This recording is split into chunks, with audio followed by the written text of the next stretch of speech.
Dahulu kala manusia hanya makan dari hewan dan tumbuhan yang diperolehnya dari alam sekitar. Secara bertahap manusia mampu menyeleksi apa saja dari alam sekitar untuk memenuhi kebutuhannya.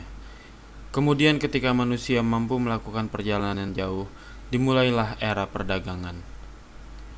Sekitar 8 abad di masa Islam menguasai perdagangan dunia. Perdagangan hasil pertanian ini setidaknya tersebar di 3 benua, Eropa, Asia, dan Afrika. Lalu datanglah era kolonialisasi Eropa yang didominasi oleh Spanyol, Portugis, Belanda, Inggris, dan Prancis. Selama 4 abad mereka menjajah negeri-negeri yang kaya akan hasil alamnya untuk dieksploitasi, untuk membangun negeri-negeri mereka sendiri, hingga satu persatu negeri-negeri jajahannya merdeka seiring berakhirnya Perang Dunia Kedua di abad 20. Kemudian di akhir abad 20, pengelolaan pangan bukan lagi oleh negara, bangsa, ataupun umat, tetapi segelintir pemain yang mengatasnamakan perdagangan atau pasar bebas. Bahkan mereka rela mengeksploitasi bangsanya sendiri. Demi keuntungan segelintir orang, berbagai produk dan hasil pertanian didatangkan dari negeri-negeri yang jauh sekalipun. Pengelolaan produksi dan distribusi bahan pangan yang demikian telah menimbulkan ketimpangan dan ironi yang luar biasa. Ada sekitar 41 negara net eksporter bahan pangan yang mayoritas adalah negeri kaya seperti Amerika, Australia, Prancis, dan lainnya. Sementara yang menjadi net importer adalah negeri yang pas-pasan seperti Indonesia, India, Pakistan, dan bahkan negeri miskin di Afrika, Asia Selatan, dan Amerika Tengah.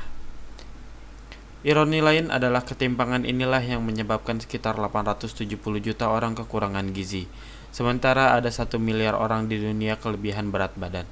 475 juta di antaranya sampai pada tingkat obesitas. Pengelolaan bahan pangan dunia bergaya kapitalisme membuat keamanan dunia terancam, rawan gejolak sosial, revolusi, bahkan perang. Krisis di Meksiko pada awal tahun 2007 misalnya bisa menjadi pelajaran bagi para pemimpin negeri yang suka mengandalkan import untuk kebutuhan pangannya. Instabilitas keamanan pangan mudah menjadi pemicu kerawanan yang ditimbulkan oleh hiperinflasi harga pangan melalui setidaknya 3 trigger. Yang pertama adalah ketika negara produsen tiba-tiba membutuhkan sendiri hasil panennya untuk keperluan sendiri. Yang kedua adalah ketika 5 negara besar Asia yang produksi bahan pangannya pas-pasan gagal swasembada pangan. Mereka adalah Cina, India, Indonesia, Pakistan, dan Bangladesh. Yang ketiga adalah ketika negeri-negeri panik dalam memenuhi kebutuhan pangannya. Mereka cenderung memacu produksi dengan cara yang berdampak jangka panjang. Pembabatan hutan untuk lahan pertanian yang mengakibatkan krisis air di kemudian, padahal air sangatlah dibutuhkan untuk pertanian itu sendiri. Intensivitas pertanian menggunakan pupuk dan obat kimia yang mempercepat penurunan kesuburan lahan, yang dampaknya dalam jangka waktu panjang menurunkan hasil pertanian. Satu saja dari triggers tersebut bekerja sudah cukup untuk membuat huru-hara tortilla di Meksiko. Bagaimana bila 2 atau ketiganya bekerja bersamaan? Maka resiko krisis pangan bagi dunia mungkin bisa terjadi dalam waktu dekat. Lantas bagaimana kita semua bisa mencegah itu semua terjadi? Sumber produksi utama harus dikelola secara bersama, sebagaimana petunjuk Nabi Muhammad SAW.